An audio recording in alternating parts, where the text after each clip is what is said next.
지난 주일에 성전 중심의 삶 제목으로 하나님의 말씀을 전했고요.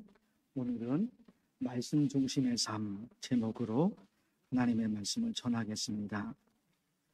이스라엘이 솔로몬 왕 이후에 북쪽과 남쪽으로 갈라지는데 그 후에 북쪽 이스라엘이 아수르의 멸망을 당하고 남쪽 유다가 바벨론의 멸망을 당합니다. 오늘 보실 에스라서 말씀은 이스라엘이 멸망당한 지 몇십 년이 지난 상황입니다. 지난번에도 이 부분을 보셨는데요.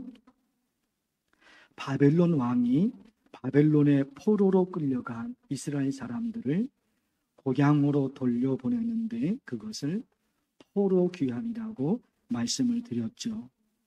화면을 보시면은요, BC 538년에 1차 포로 귀환, 그리고 2차 포로 귀환, 그리고 3차 포로 귀환, 이렇게 세 번에 걸쳐서 바벨론의 포로로 끌려간 이스라엘 백성들이 예루살렘으로 돌아오게 됩니다. 지난 주일에 1차 포로 귀환 때 예루살렘으로 돌아온 그들이 어떤 일을 했는지 지난 주일에 말씀을 드렸죠. 뭐 했습니까? 성전 재건, 무너진 성전 재건을 1차 포로 귀환 때 돌아온 사람들이 그것을 하게 됩니다. 오늘은 2차 포로 귀환 때 예루살렘으로 돌아온 그들이 어떤 일을 했는지 말씀을 드릴 것입니다. 에스라가 2차 포로 귀환 때 페르시아 아닥사스다 왕의 후원을 받아 이스라엘 사람들 1750명을 데리고 예루살렘으로 돌아옵니다.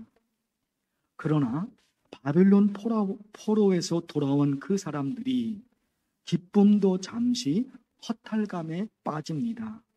왜냐?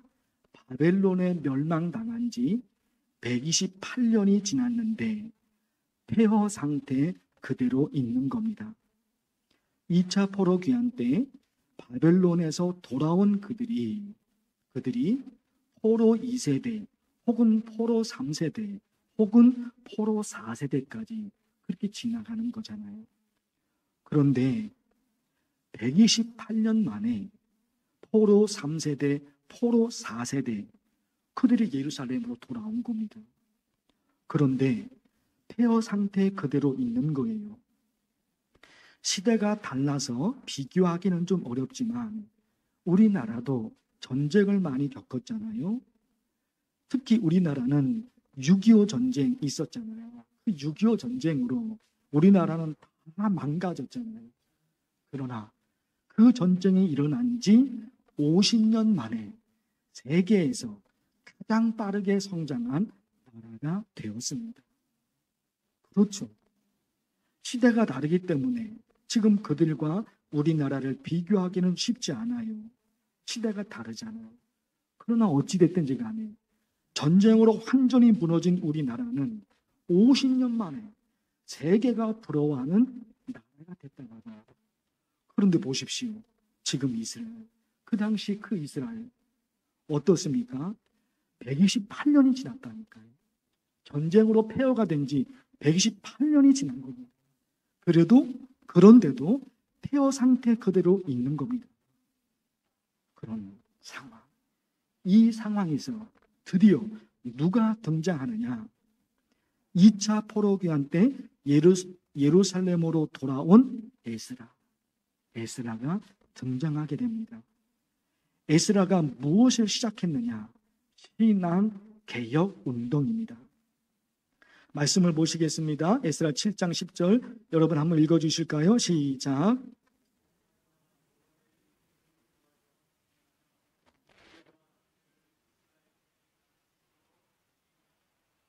예, 무엇을 가르친다고요?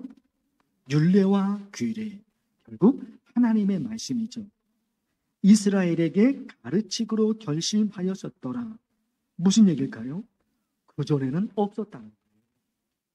그전에는 하나님의 말씀을 가르치고 가르치는 사람도 없었고 또 하나님의 말씀을 배우려고 하는 사람도 없었다는 거예요. 그전에 몇 년 동안요? 128년이 지난 거죠. 그 어마어마한 세월 속에 느헤미야 8장에 보면 사람들이 광장에 모이는데 모여있는 사람들이 에스라에게 율법책을 가지고 와서 읽어달라고 부탁합니다. 느헤미야서 그리고 에스라서 비슷한 말씀들이 있거든요. 에스라서에서도 그 말씀이 있지만 느헤미야 말씀 속에서도 그 말씀이 있는 거예요. 광장에 사람들이 모였는데 그들이 무엇인가를 깨달았죠. 에스라에게 율법책을 가지고 와서 읽어달라고 부탁을 해요.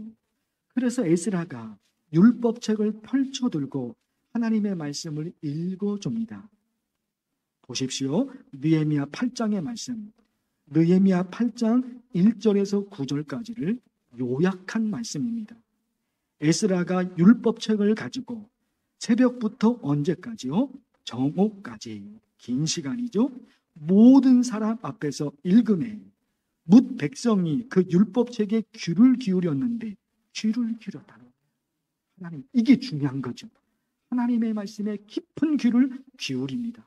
무슨 말씀이 떨어질지, 무슨 말씀이 들려질지 거기에 깊이 지금 귀를 기울입니다. 그런데 어떻게 됐다고요? 백성이 율법의 말씀을 듣고 다 우는지라. 왜 그랬을까요? 광장에 모여있는 사람들이 하나님의 말씀을 듣는 순간 통곡하면서 울었어요. 왜 울었을까요? 하나님의 백성들은 하나님의 말씀으로 사는 사람인데 오랫동안 하나님의 말씀을 잊어버린 겁니다. 하나님의 백성들은 어떤 사람들이냐? 하나님의 말씀을 듣는 사람들이거든요. 하나님의 말씀을 듣는 사람들인데 오랫동안 그 하나님의 말씀을 듣지 못한 거예요. 아니, 듣지 못한 것이 아니라 관심이 없었던 거예요. 하나님의 말씀에 관심이 없었던 거예요. 살기도 바빴겠죠. 근데 이제 느낀 겁니다. 이제 알게 됩니다. 우리가 하나님의 백성인데, 하나님의 백성은 하나님의 말씀으로 사는 사람들인데 어쩌다가 우리가 하나님의 말씀을 잊어버렸을까? 하나님의 말씀을 들어야 하는 생각을 왜 놓쳐버렸을까? 그것이 하나님께 너무너무 죄송한 겁니다. 너무너무 죄송한. 자기들의 삶이 고달프고 자기들의 삶이 힘들어서 통곡하며 울었던 것이 아니에요. 하나님의 백성은 하나님의 말씀을 들어야 되는데 듣지 못했어요. 그걸 몰랐던 거예요. 그러나 이 순간에 성령이 감동하시니까 하나님의 백성인 내가 하나님의 말씀을 들어야 되는데 왜 하나님의 말씀을 놓쳐버렸을까? 이게 너무나 후회가 되는 것이, 너무나 하나님 앞에 죄송한 겁니다. 그래서 통곡하며 울어요. 거기다가 있잖아요. 우리가 하나님의 말씀을 듣게 되다니 하나님이 우리를 버리신 게 아니구나. 이 감동을 누립니다. 첫 번째는 그 오랜 세월 동안 하나님의 백성은 하나님의 말씀을 들어야 되는데 왜 하나님의 말씀을 듣지 못했을까? 왜 읽지 못했을까? 하나님께 너무너무 죄송한 거죠. 그래서 통곡이 나온 거예요. 그래서 눈물이 나온 거예요. 거기다가 이런 나를 하나님이 버리지 아니하시고 하나님이 또다시 나에게 하나님의 말씀을 들려주시는구나. 내가 하나님의 말씀을 듣게 되다니 하나님의 말씀을 멀리했던 내가 어떻게 해서 하나님의 말씀을 다시 듣게 되었을까? 하나님이 나를 버리신 게 아니구나. 이게 감동이 밀려온다고.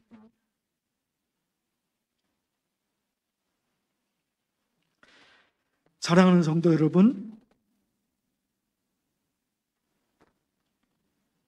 하나님을 믿는 우리와 하나님과의 관계를 어떻게 설명하면 가장 잘 설명할 수 있을까? 다시 말씀드려볼까요? 하나님을 믿는 우리가, 하나님을 믿는 여러분, 그리고 제가 하나님과의 관계를 어떻게 설정하면, 그리고 어떻게 설명하면 가장 정답에 가까울까? 예수님께서 우리와 예수님과의 관계를 어떻게 설명하셨는지 그 말씀을 보면 정답을 찾을 수 있습니다. 그렇죠? 예수님께서 예수님과 우리와 나와의 관계를 예수님은 어떻게 설명하셨는가? 그 말씀을 보면 정답이 나옵니다. 요한복음 10장 27절, 내 양은 내 음성을 들으며 나는 그들을 알며 그들은 나를 따르느니라.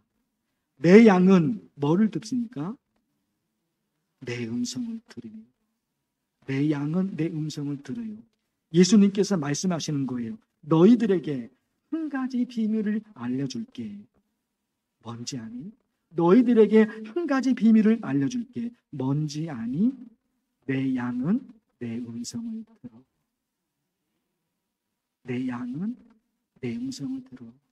그러니까 네가 나의 양인 것을 어떻게 알 수 있느냐? 어떻게 알아요? 하나님의 음성을 듣는다. 하나님의 말씀을 읽어요. 하나님의 말씀을 읽고 하나님의 말씀을 들어요. 그가 하나님의 백성입니다.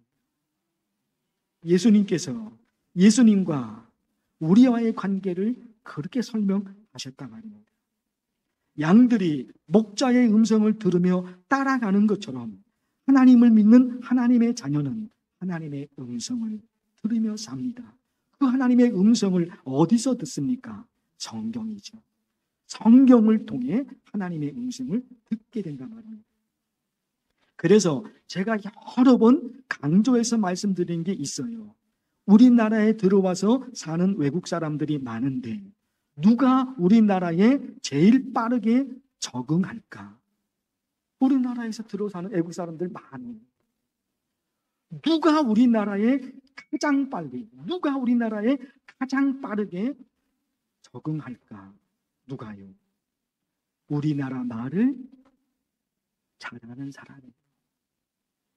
우리나라에 와서 우리나라 언어를 빨리 익히는 사람, 그 사람이 우리나라에서 잘 적응합니다. 어린아이라도 우리나라를 빨리, 외국 어린아이라도 우리나라 말을 빨리 배우면 애가 우리나라에서 잘 적응을 합니다. 그러나 청년이 되었든지 어른이 되었든지 우리나라 말을 모르면 우리나라에 적응 못합니다.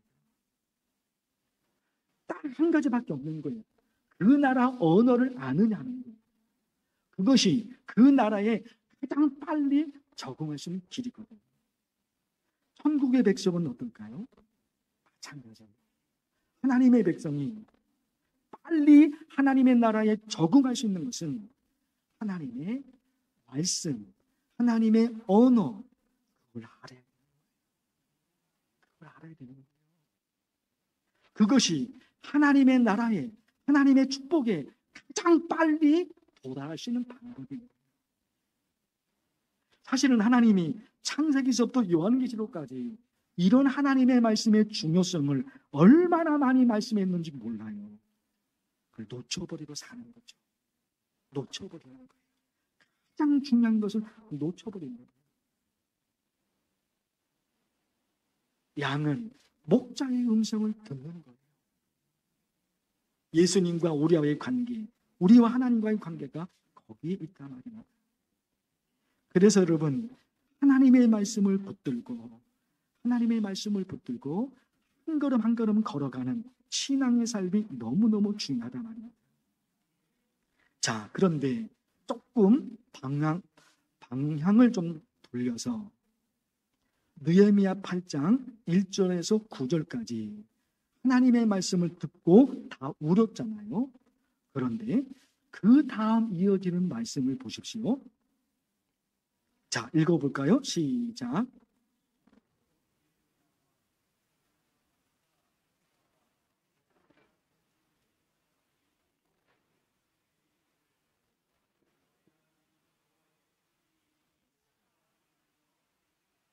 예, 느헤미야 8장에서 통곡하며 울었잖아요. 그것도 그냥 온 것이 아니라 하나님께 너무너무 죄송하고 그리고 이런 나에게도 하나님께서 하나님의 음성을 들려주시니까 그게 너무 감동이 된 거잖아요. 첫 번째는 회개가 되고 하나님께 죄송하고, 그리고 또 하나는 감동이 된 겁니다. 근데 이제 똑같은 말씀인데 끝부분에는 여호와의 성일이니 슬퍼하지 말며 울지 말라. 눈물을 흘리고 슬퍼하고 괴로워하고 그것만이 우리 신앙의 전부가 아니라는 겁니다. 그것만이 우리 신앙의 전부가 아니에요. 하나님의 말씀을 듣고 죄를 깨닫습니다. 그래서 통곡하며 우는 것, 하나님이 기뻐하시는 신앙이죠. 그러나 그것이 전부는 아닌 겁니다. 회개 없이 하나님의 은혜를 받을 수는 없지요. 그래서 잘못을 뉘우치고 회개하고 눈물을 흘립니다. 그러나 그것이 우리 신앙의 전부가 아니에요. 하나님은 저와 여러분이 슬픔에 머무르기보다 용서를 받고 회복의 기쁨으로 나가기를 원하신다는 거예요.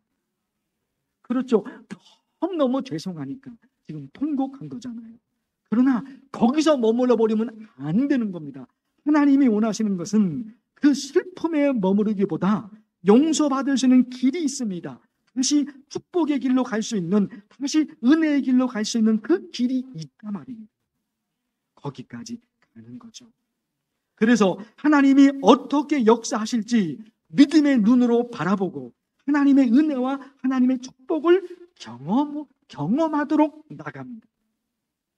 느헤미야가 말합니다. 느헤미야 8장 10절의 말씀. 너희는 가서 살진 것을 먹고 단 것을 마시되 준비하지 못한 자에게 나누어 주라. 여호와로 인하여 기뻐하는 것이 뭡니까? 너희의 힘입니다. 하나님으로 인해 하루하루 즐겁고 행복하게 사는 것, 그것이 하나님이 원하시는 삶이고, 우리가 그런 삶을 살 수 있도록 하나님이 하신다는 겁니다. 누가요? 하나님이 여호와로 인하여 기뻐하는 것이 너희의 힘이다. 근심, 걱정, 삶이 힘들고 어렵습니다. 그러나 고백이 나와요. 하나님께서 도와주실 거예요. 하나님께서 도와주실 거예요. 많은 실수가 있고 많은 허물이 있지만 하나님이 나를 심판하시는 것이 하나님의 목적이 아니라, 그런 나를 용서하시고 그런 나의 죄를 씻어주시고 다시금 하나님의 깊은 세계로 들어갈 수 있도록 하나님이 나를 인도해 주실 거야. 그 신앙이 하나님이 원하시는 신앙이란 말입니다. 매일매일 반복되는 작은 일상에서 누릴 수 있는 행복이 있지요. 그렇죠. 매일매일 반복되는 일상에서, 그 속에서 하나님께서 주신 기쁨으로 하루하루를 사는 것, 그것이 하나님 나라 백성의 삶이라는 것입니다. 아주 작은 것 있잖아요. 아침에 눈을 뜨고 일어납니다. 그게 너무너무 행복하죠. 하나님이 내 생명을 또 하루 연장시켜 주셨구나. 참 신기하죠. 저절로 눈이 떠집니다. 어떻게 저절로 눈이 떠졌을까? 이제 잠에서 깨어나겠구나. 내가 그런 게 아니잖아요. 그런데 내 눈이 떠지도록 하나님이 하시는 거예요. 그 아주 작은 일상이거든요. 아침에 일어났는데 눈이 떠지잖아요. 아주 작은 일상이거든요. 그것이 행복입니다.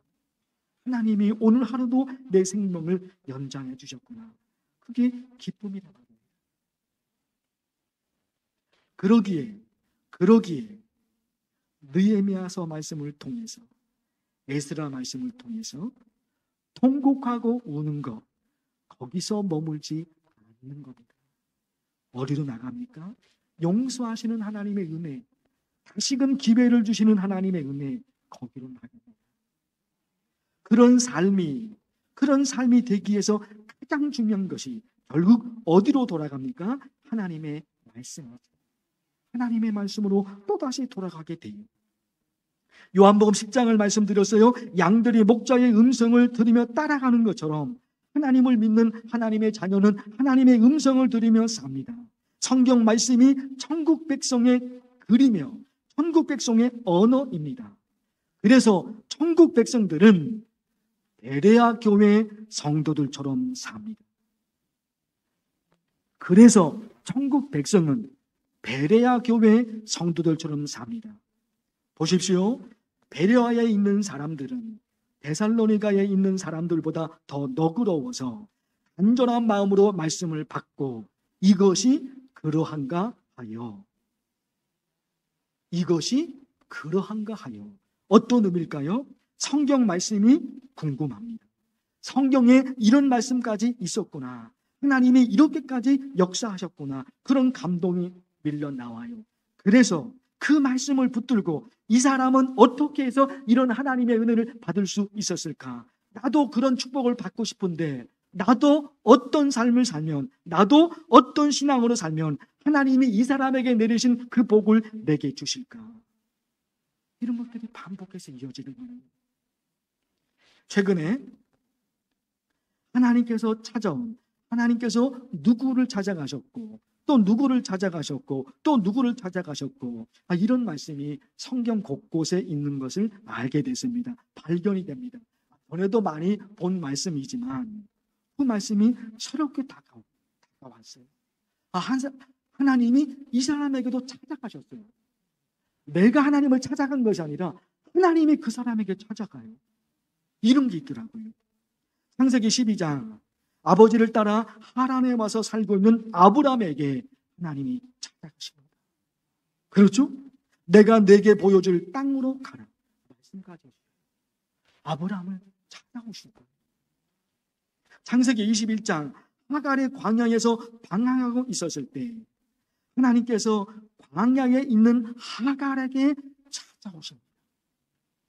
광야에 있는 하갈, 그 광야까지 하나님이 찾아가셔요. 하갈에게 주실 것이 있었던 거예요. 창세기 28장, 형 에서를 피해 외삼촌 집으로 도망가는 야곱에게 하나님이 찾아오십니다. 말해줄 것이 있었던 거예요. 내가 너를 떠나지 않을 거야. 말해줄 것이 있었던 거예요. 출애굽기 3장, 호렙산에서 양을 돌보고 살아있는 초라한 노인 모세에게 하나님이 찾아오십니다. 여호수아 1장, 모세의 뒤를 이어 유대민족의 지도자가 된 여호수아에게 하나님이 찾아오십니다. 여호수아가 하나님께 간 게 아니에요. 하나님이 여호수아에게 찾아오셔요. 열왕기상 19장, 너무너무 힘들고 지쳐서 광야로 도망가는 엘리야에게, 이런 말씀들이 그냥 흘려가는 말씀들이 아닌 거예요. 이 말씀을 보는 순간 아브라함에게 찾아오셨는데, 하갈에게 찾아오셨는데, 야곱에게 찾아오셨는데, 요셉에게 찾아오셨는데, 모세에게 찾아오셨는데, 여호수아에게 찾아오셨는데, 엘리야에게 찾아오셨는데 왜 하나님 나에게는 찾아오지 않으시는 거예요? 이 말씀에 따라서 이런 것들이 눈물과 함께 이 사람에게는 하나님이 이렇게 역사하셨는데 왜 내게는 하나님이 그 역사를 안 보여주세요? 이런 것들이 하나님의 말씀 속에 녹아져 내려요. 거기서 그런 신앙으로 매일매일 이어가니까, 마침내 하나님을 만나는 역사가 이루어진다. 사랑하는 성도 여러분, 저와 여러분이 이런 신앙으로 살아서 하나님의 은혜를 듬뿍 받아 누리는 저와 여러분 되기를 간절히 축원합니다. 하나님 아버지, 하나님의 말씀을 들었습니다. 하나님, 우리 이제 어떤 신앙의 삶을 살아야 할까요? 답은 정해졌습니다. 하나님의 백성은 하나님의 언어로 삽니다. 하나님의 말씀으로 삽니다. 양이 목자의 음성을 듣는 것처럼 우리는 하나님의 음성을 들으며 살아야 됩니다. 이 신앙으로 또다시 도전하고 한 걸음 한 걸음 걸어가서 은혜와 축복을 받아 누리는 만나교회 성도들 되게 하옵소서. 예수님의 이름으로 기도하옵나이다. 아멘.